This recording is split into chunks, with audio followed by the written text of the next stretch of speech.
Come to the floor today to amplify the efforts of my colleague, Senator Whitehouse, as he gives his 200th climate speech here on the Senate floor.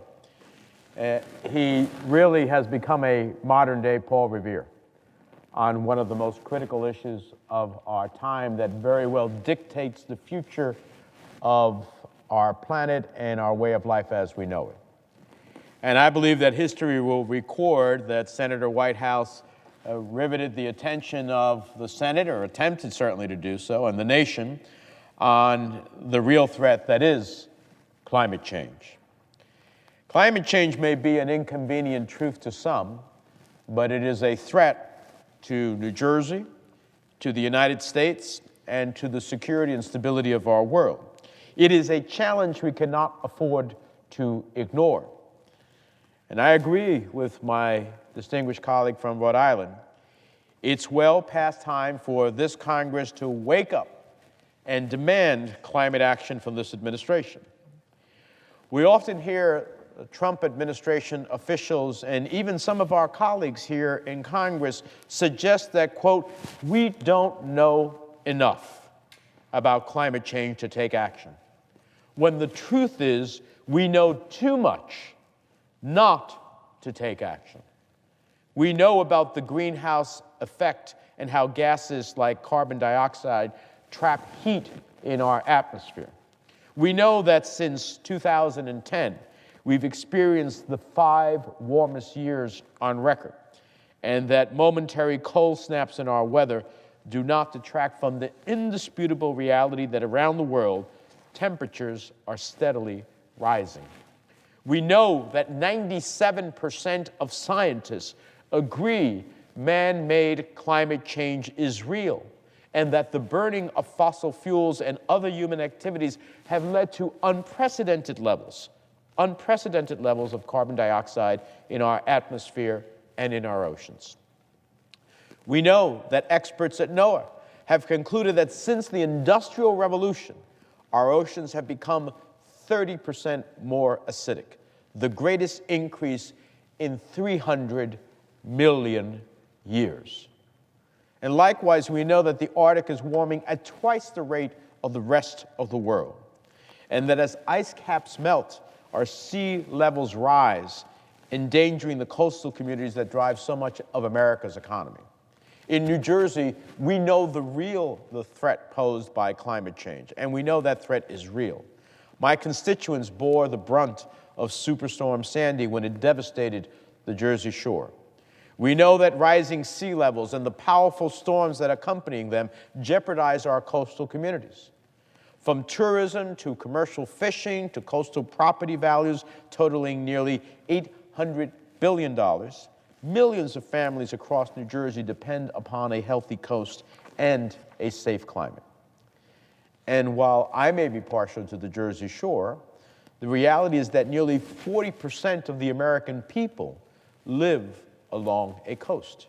That's 40% of our country threatened by rising sea levels, stronger storm surges, and more extreme flooding. Of course, climate change is far from just a coastal problem. From life-threatening heat waves to crop-destroying droughts to record-breaking wildfires, the perils of a warming planet are not up for debate. The fact is, climate change will impact every human being and every living thing on this planet if we fail to take action. And the American people know it. In October of 2017, the Associated Press found that over 61% of Americans want us to respond to this historic challenge. 61%.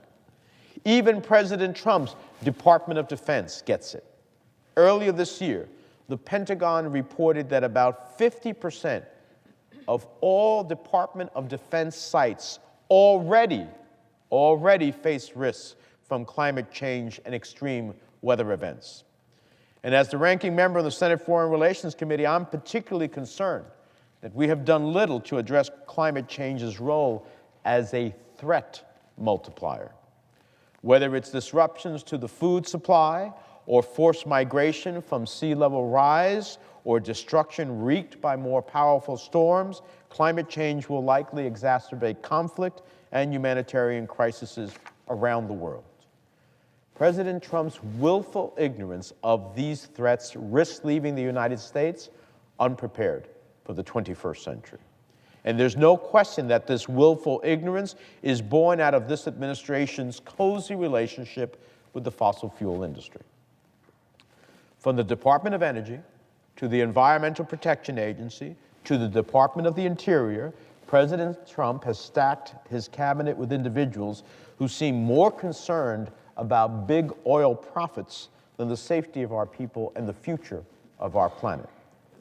Nearly a year ago, the president announced his plan to withdraw the United States from the Paris Climate Accord, leaving us isolated on the global stage.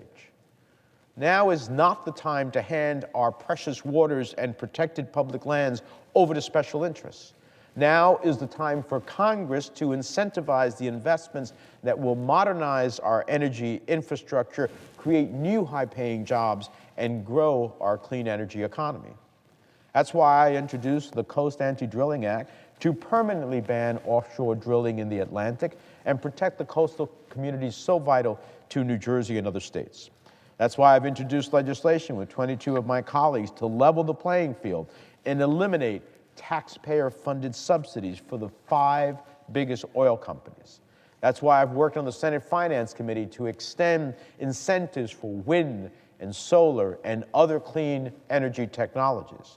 And that's why I've backed legislation that would help harness the potential for limitless clean wind power off of our shores. These initiatives represent modest, common-sense steps towards a thriving clean energy economy. But ultimately, it's not enough. We need to think bigger and act bolder. That's why I'm here on the floor today with Senator Whitehouse, calling for action on climate change. It's time we take action to reduce carbon pollution, create new high-paying jobs, and accelerate the adoption of innovative clean energy technologies. It's time this administration wake up and put the long-term economic, environmental, and security interests of the United States ahead of fossil fuel profits. And it's time the United States reclaims its rightful place as the global leader on climate change. The American people demand it, and the future of our planet depends on it.